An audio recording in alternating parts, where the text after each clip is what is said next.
tardes, red de amigos de la naturaleza. Tenemos hoy el gusto de contar con Antonio Saravia.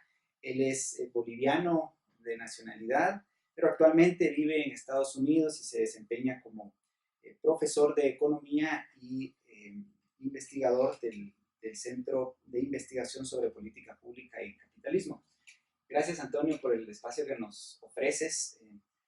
Desde Rana, pues lo que intentamos es proponer ideas de libre mercado basadas, digamos, en las instituciones de propiedad privada en torno a los problemas ambientales. Los problemas ambientales pues son variados, ¿verdad? Y desde tu óptica como profesor de economía y un estudioso del capitalismo, ¿cuál crees que ha sido el origen, digamos, de toda esta problemática y qué solución, digamos, le encuentras al problema? Sí, definitivamente el problema es complejo,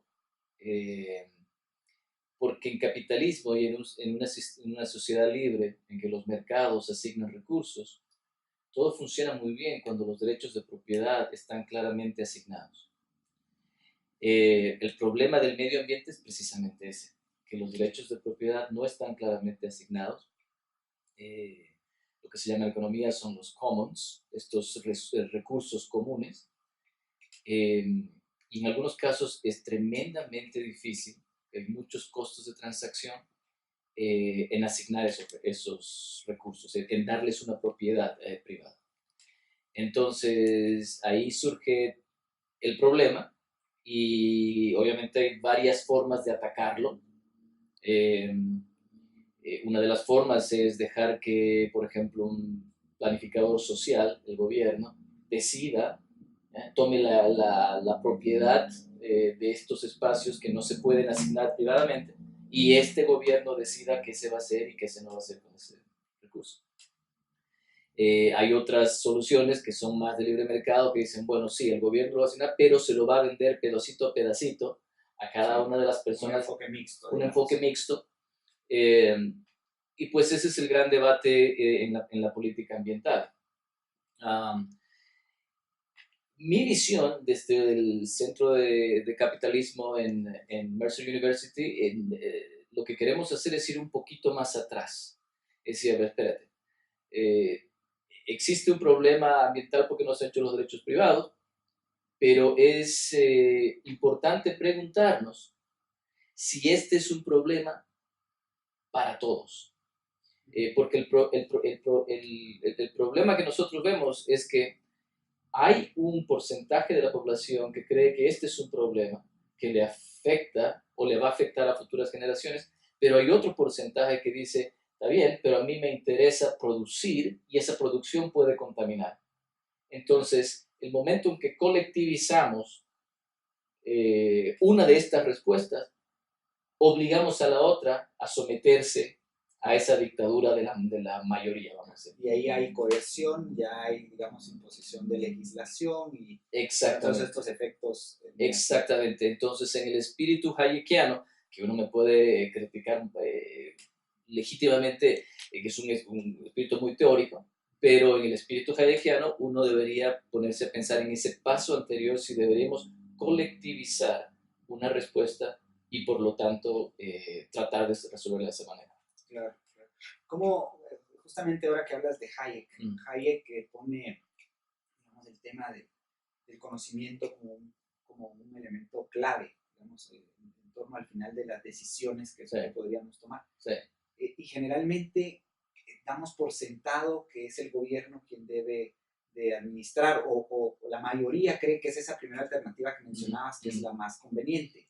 Sí. ¿Cómo ves desde esa óptica la de Hayek, digamos, de que el conocimiento es limitado? Y ¿cómo ves en relación a la política ambiental y lo que hoy tenemos hoy en día? Claro, es que es precisamente el problema. En un espíritu hayekiano uno entiende que el conocimiento está disperso, ¿ah?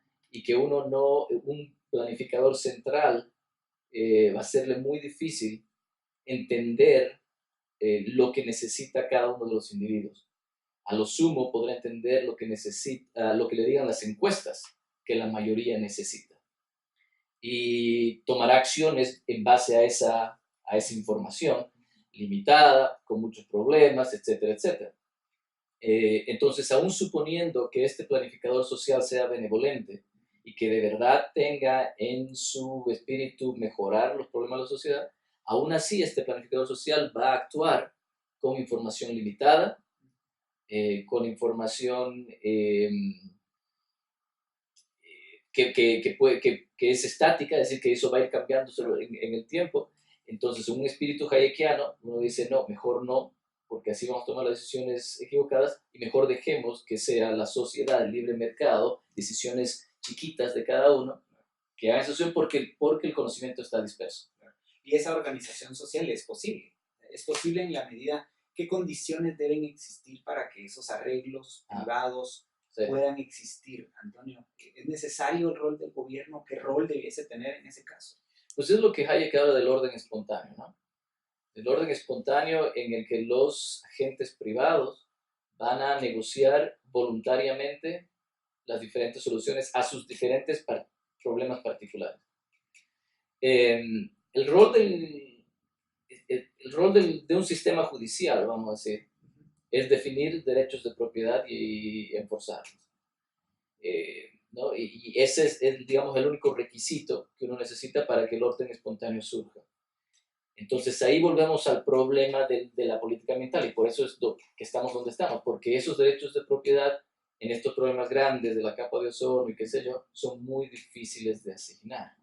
Que dicho sea de paso, son problemas globales que son muy cuestionados por la ciencia independiente. O sea, muy probablemente esos problemas no existen o son muy, muy difíciles realmente de estimar. Ese es un muy buen punto. Es decir, tenemos un problema, realmente. Pero aún si fuera la respuesta sí, tenemos un problema, aún así, un hayekiano, una persona que viene de una filosofía de libre mercado, le va a costar mucho entender que dejemos la solución a un planificador central. Te agradecemos muchísimo, Antonio, por el espacio, por la entrevista, excelente contribución que has hecho a la red de amigos de la naturaleza. Y a ustedes, amigos, muchas gracias. Estén atentos al próximo video.